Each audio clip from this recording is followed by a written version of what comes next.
So the Memphis Grizzlies last night took down the best team in the NBA all season without 4 of their 5 starters, without their superstar Ja Morant, without their defensive anchors Triple J, Steven Adams, without Desmond Bane, who's been a walking bucket all season.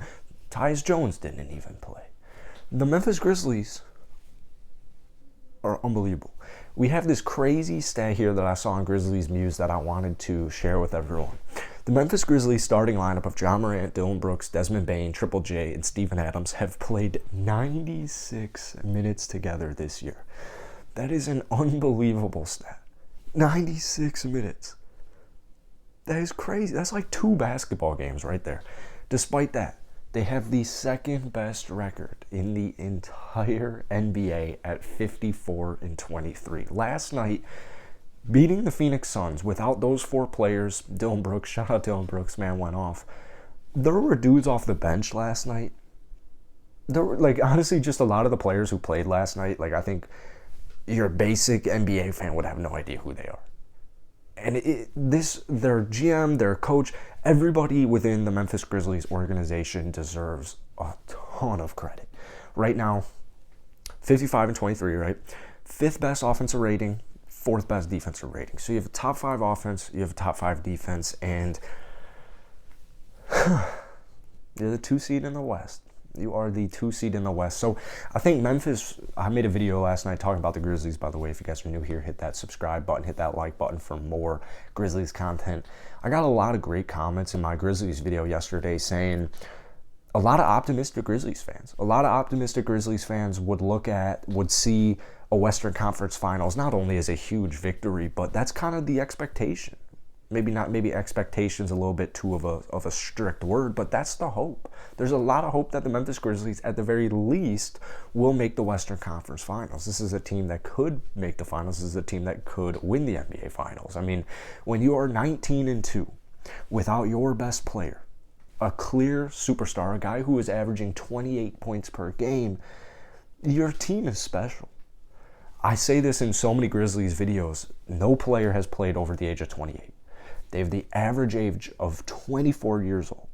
Every player makes every player better. They play so well together. They have a perfect blend of personalities. They're well coached, one of the best coaches in the entire NBA. Give them Coach of the Year. Memphis has it all.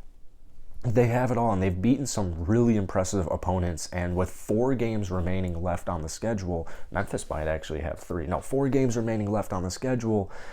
This team is, I don't want to say peaking, but it's almost, this is really cool because, Ja Morant's a huge piece to the roster, right? They're superstar. 28 point per game. Ja Morant is taking the NBA over by storm. But right now, what you're witnessing in this 7-game win streak without Ja Morant is all these young players, and it's even guys who might not have big playoff opportunities, guys like Zaire Williams. Their confidence is building so much right now. The chemistry is building so much right now. So I have seen a couple of people, I believe they're in the 96 minutes that the starters have played together. I believe they're like a plus 22 or plus 24, which is great. I have seen a lot of Grizzlies fans come out and say that they would, because they've been resting a ton of players. They've been resting a ton of players, and why force any of these guys to play with 4 or 5 games remaining on the schedule and you're already a confirmed 2 seed. Well, I've seen a lot of people talk about how they want to see the starting 5 play together if they're all healthy, or at least just maybe a little bit more resting within games, maybe not resting for full nights.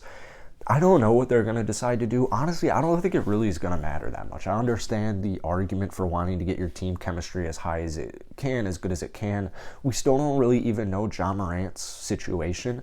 I'm remaining optimistic about it. It's definitely not an ideal situation, but I would say the way Memphis has played all year, even the way they looked last year, especially at the end, I don't think that this is a team that needs to... I don't think this is a team like the Lakers, or maybe... Yeah, I would say the Lakers are a pretty good example of this, where it's like they're about to miss the playoffs, but let's say they weren't. They were like the 6th seed, 7th seed, something like that. These remaining 4 games, I would say, are critical for them.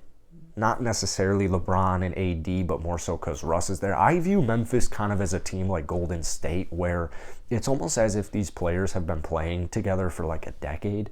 You know, Golden State, Steph Curry is injured right now. Steph Curry, or Draymond Green missed 2.5 months. Steph Curry will come back probably game 1 of the playoffs, game 2 of the playoffs, whenever it is. But they're going to play, so it might take, you know, a quarter or two, it might take a game or two even, but like for the most part, they're going to be really solid because they have this just kind of unspeakable chemistry. Memphis somehow is like the exact same. Like Dylan Brooks, for example, last night dropped 30 with a bunch of dudes who haven't really been given that much playing time all season.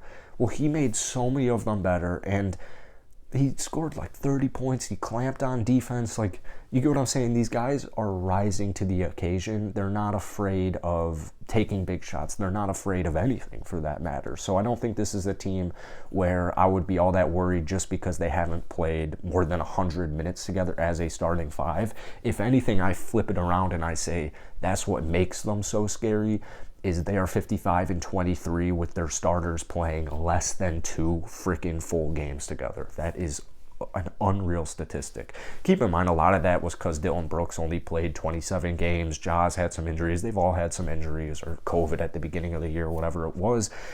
Memphis is a team where they're red hot right now, and it's just extending to every player on the roster. So I'm not worried about Memphis whatsoever. If you have a top 5 defense, if you have a top 5 offense, and you're 19-2 without your star player, there's not much, if anything, that you should really be worried about. So if it's not this year, Memphis is going to be a championship caliber team for several seasons at the least. So that's it for today, man. If you enjoyed it, hit the like button, hit that sub button. Let's try to hit 100 likes on today's video, and I'll see you guys later.